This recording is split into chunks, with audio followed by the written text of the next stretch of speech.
एक बार एक बहुत ही दुखी व्यक्ति एक महात्मा के पास आकर कहता है, मैं अपने जीवन से बहुत दुखी हूँ। मैं अपनी बीवी, बच्चों और अपने परिवार को भी खुश नहीं रख सकता।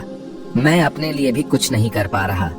कभी कभी तो मुझे अपनी जिंदगी को खत्म कर देने के भी ख्याल आते हैं। आप इतनी साधनाएं करते हैं, इतनी तपस्या करते हैं, क्या आप मुझे कोई ऐसा मार्ग बता सकते हैं जिससे मैं अपने बुरे वक्त से बाहर आ सकूं? मेरा बहुत बुरा समय चल रहा है। 2 वक्त की रोटी का इंतजाम करना भी मेरे लिए बहुत मुश्किल हो गया है। अब आप ही बताएं कि मैं ऐसे वक्त में मैं जिंदा रहूं तो कैसे रहूं? कैसे अपने परिवार को खुश रखूं? कृपया करके कोई साधारण सा तरीका बताने की कृपा करें ताकि मैं आसानी से समझ सकूं, क्योंकि मैं बहुत पढ़ा लिखा नहीं हूं। अगर आप बड़ी से बड़ी ज्ञान की बातें करेंगे तो शायद मैं कभी समझ भी नहीं पाऊंगा। ये सुनकर महात्मा ने मुस्कुराते हुए कहा कि तुम एक काम कर सकते हो। फिर महात्मा ने सामने की ओर इशारा करते हुए कहा कि उस ऊंची पहाड़ी पर एक मंदिर है और उस मंदिर के पास चींटियों का एक घर है जहां पर हजारों चींटियां रहती है। तुम्हें सुनने में बड़ा अजीब लगेगा, लेकिन वो चींटियां उस मंदिर की जमीन को खराब कर देती है, उस मिट्टी की उपजाऊ शक्ति को खत्म कर देती है, जिसके कारण वहां पर कोई भी पेड़ या कोई भी घास पनप नहीं पाती है। तुम मेरा एक काम करो, उसके बाद मैं तुम्हें तुम्हारे सवालों के जवाब दूंगा। तुम 7 दिन तक रोज उस पहाड़ी पर जाओ और उस चींटियों के घर को तहस नहस कर दो, उसको तोड़ दो। जब भी तुम्हें कोई चींटियों का घर दिखे मंदिर के आसपास तो उसे वहीं पर तहस नहस कर देना। लेकिन याद रहे, घर को तोड़ने में कोई भी चींटी मरनी नहीं चाहिए। इस बात को समझने का प्रयास करते हुए वो युवक वहां से चला गया। शायद उसको कुछ समझ में नहीं आया था कि महात्मा जी ऐसा क्यों करवा रहे हैं। तो वो उन चींटियों पर अन्याय कर रहे हैं, उनका घर तोड़वा रहे हैं, उन्हें नुकसान पहुंचा रहे हैं। आखिर कौन महात्मा ऐसा करेगा? लेकिन फिर भी उस महात्मा की बात मानते हुए वो अगले दिन से ही पहाड़ी पर जाना शुरू कर देता है। जब वो पहले दिन पहाड़ी पर पहुंचता है तो देखता है कि बहुत सारी चींटियां अपना खाना जुटाने में लगी हुई है। सारी चींटियां कतार से चल रही है और अनाज के छोटे छोटे कण उठाकर अपने घर में जमा करती जा रही है। ये देखकर पहले तो उस युवक का मन कमजोर पड़ गया।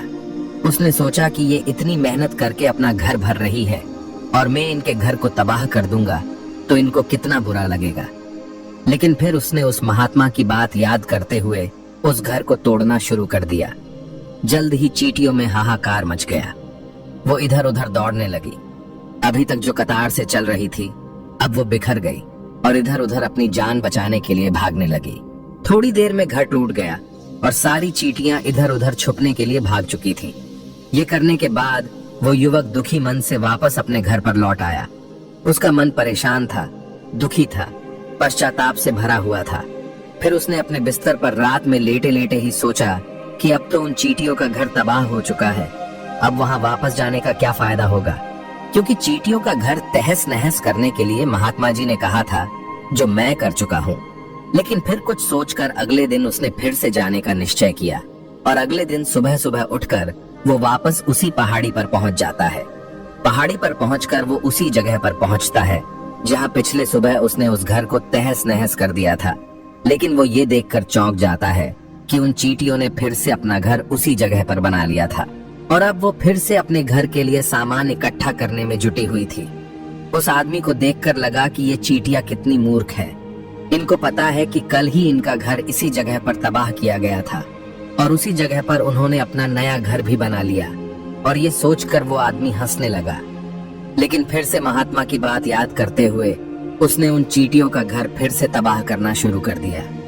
फिर से उन चींटियों में हलचल मच गई और थोड़ी देर में वो चींटियां इधर उधर अपनी जान बचाने के लिए भागने लगी। कुछ ही देर में उनका घर फिर से नष्ट हो गया और वो युवक थोड़ा संतोष के भाव से कि इस बार तो मैं अच्छी तरह से उस घर को तबाह कर दिया है, अब तो वो चींटियां यहाँ पर अपना घर बना ही नहीं पाएंगी। इसीलिए जाने से पहले उसने उस घर पर ठंडा पानी भी डाल दिया ताकि चींटियां वहां पर अपना घर न बना सके। और इस तरह अपना कर्म पूरा करके वो युवक फिर से अपने घर लौट आया। आज रात में सोते वक्त फिर से वो युवक यही सोच रहा था कि क्या महात्मा ये सही काम करवा रहे हैं? क्या किसी का घर तबाह करना किसी सिद्ध पुरुष को शोभा देता है? क्या हो अगर वो महात्मा सिद्ध पुरुष हो ही ना, क्या होगा अगर वो मुझे बेवकूफ बना रहे हो? लेकिन फिर उसने निश्चय किया कि मैं अपने काम को पहले पूरा कर लेता हूँ। उसके बाद ही पता चलेगा कि महात्मा मुझे से ऐसा क्यों करवा रहे थे, और यही सोचकर वो रात में सो जाता है। अगले दिन सुबह उठकर वो फिर से उसी पहाड़ी की ओर निकल जाता है। पहाड़ी पर पहुंचकर वो उसी जगह पर पहुंचता है जहां पर उसने उनके घर को तबाह कर दिया था, और वो ये देखकर खुश हो जाता है कि वहां पर कोई भी घर नहीं था। सारी चींटियां वहां से भाग चुकी थी। अब उसने सोचा कि अब मेरा रोज रोज आने का क्या फायदा होगा, क्योंकि चींटियां तो अपना घर बदल चुकी है, और महात्मा जी ने मुझे 7 दिन आने के बाद कहा था, लेकिन आज तो तीसरा ही दिन है। अब बाकी 4 दिन वापस आने का क्या फायदा होगा। और यही सोचकर उसने निश्चय किया कि यहाँ से वो सीधा उसी महात्मा के पास जाएगा और उनको ये सारी खबर बता देगा। जब वो वापस मुड़कर उस पहाड़ी से उस महात्मा की कुटिया की तरफ जाने लगा, तभी अचानक उसकी नजर एक और घर पर पड़ी जो कि चींटियों का ही बनाया हुआ था। मतलब कि वो घर चींटियों ने ही बनाया था, और अब वो चींटियां नए घर में वास कर चुकी थी। ये नया घर उनके पुराने घर से थोड़ी ही दूरी पर था, और जब उसी युवक की नजर उस घर पर पड़ी तो उसने सोचा कि शायद महात्मा को पता था कि ये चींटियां अपना घर यहाँ से बदलकर किसी दूसरी जगह पर बना लेगी, इसीलिए उन्होंने मुझे 7 दिन आने के बाद कहा था। और ये विचार करके वो उनका नया घर भी तोड़ने के लिए पहुंच जाता है। जब वो वहां पहुंचा तो चींटियां उसी तरह अपने कार्य में लगी हुई थी। वो अपने लिए खाना इकट्ठा कर रही थी और अपने घर में जमा कर रही थी। जब पुराना घर टूटा था, वहां भी अनाज के कण बचे हुए थे, और चींटियां वहां से भी अनाज इकट्ठा कर करके वापस अपने नए घर में ला रही थी। अब यहाँ पर फिर से युवक का मन थोड़ा कमजोर पड़ गया, क्योंकि वो खुद भी कमजोर था, खुद भी वक्त का मारा हुआ था। इसीलिए उसके मन में उन चींटियों के प्रति दया का भाव उमड़ रहा था। उनके ऊपर उसे दया आ रही थी। वो चाहता था कि उनकी मदद करे, लेकिन वो उल्टा उनको नुकसान पहुंचा रहा था। लेकिन उस महात्मा की बात को याद करते हुए उसने फिर से उस घर को तोड़ने का निश्चय किया, और उसने इस बार बड़ी ही सावधानी के साथ बिना किसी चींटी को कोई नुकसान पहुंचाए वो घर तबाह करना शुरू कर दिया। वक्त थोड़ा ज्यादा लगा, क्योंकि किसी भी चींटी को नुकसान न पहुंचने की शर्त महात्मा ने पहले ही रखी थी। इसीलिए उसको बड़ी सावधानी के साथ उन घरों को तबाह कर रहा था।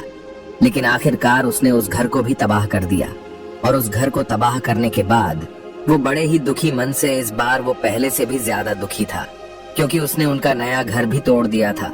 वो उन चींटियों को बसने ही नहीं दे रहा था, और वो अब अपने आप को शैतान या दानव समझने लगा था। लेकिन फिर भी उस महात्मा की बात को मानते हुए वो अपने घर पर दुखी मन से वापस आ गया।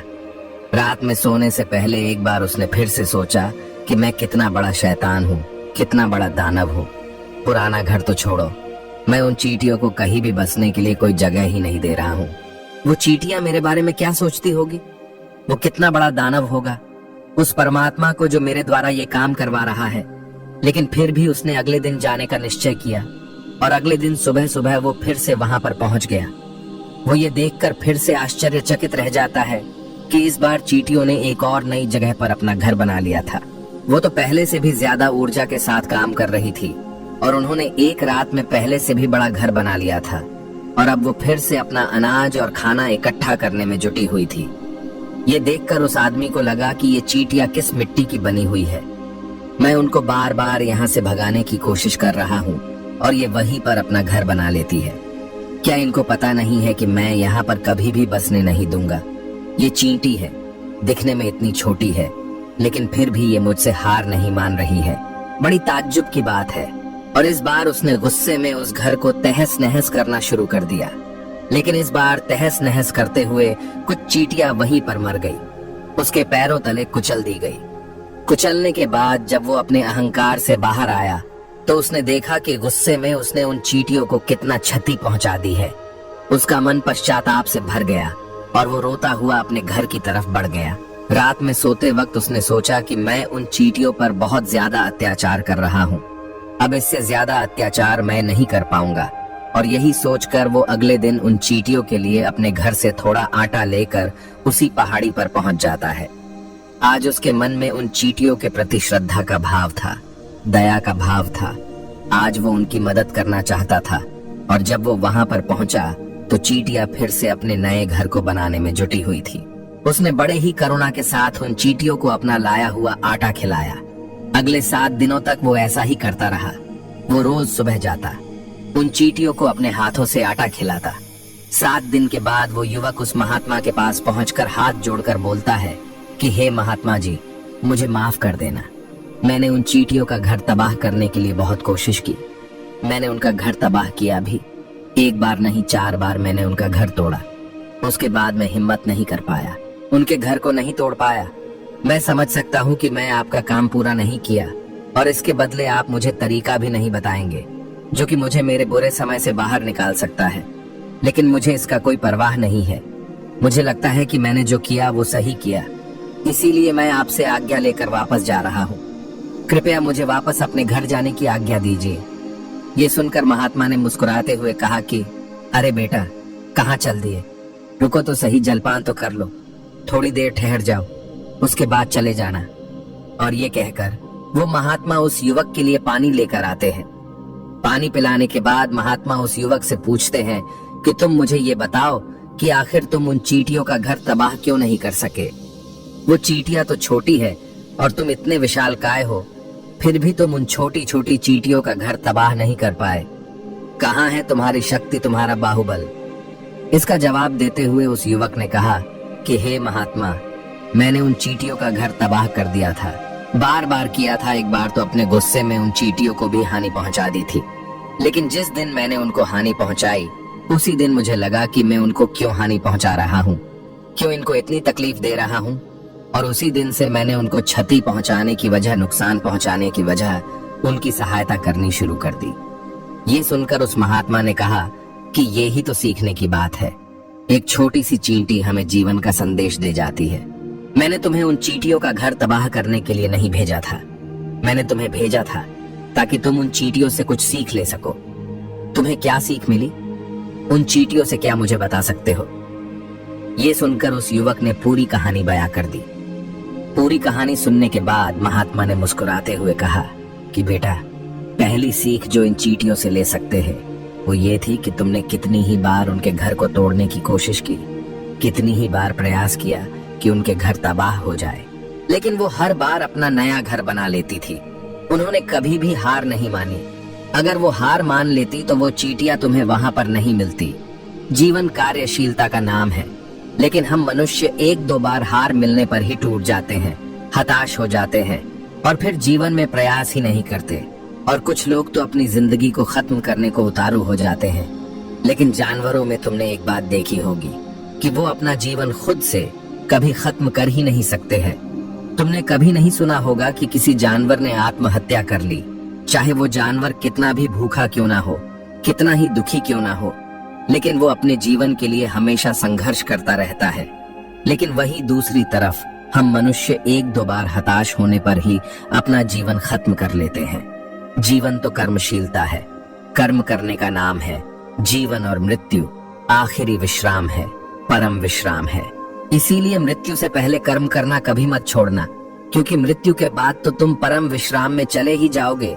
तो उससे पहले कर्म करना क्यों छोड़ रहे हो? क्यों हताश हो रहे हो? अगर तुम्हारा एक घर टूट गया है तो दूसरा घर बनाने का प्रयास करो, कोशिश करो, और कोशिश करने वालों की कभी हार नहीं होती। ये तुम उन चींटियों से देख चुके हो। देखने में तुमसे कितनी छोटी है वो चींटियां और तुम इतने बड़े हो, लेकिन उनका मन तुम्हारा मन से इतना बड़ा है, इतना विशाल है, इतना दृढ़ संकल्प है कि इतनी बार घर टूटने पर भी उन चींटियों ने कभी हार नहीं मानी। दूसरी सीख ये है कि जब भी हमारे ऊपर बुरा समय आता है, हमें लगता है कि ये समय कभी नहीं जाएगा, ये समय मेरे जीवन को बर्बाद कर देगा, मुझे कभी नहीं जीने देगा, और अपने इन्हीं ख्यालों से, अपने इन्हीं विचारों से, जिसका असलियत में कोई भी अस्तित्व नहीं है, वो सिर्फ विचार है, और वही विचार हमारे मन को दुखी कर देती है, और इसीलिए हम प्रयास करना भी छोड़ देते हैं।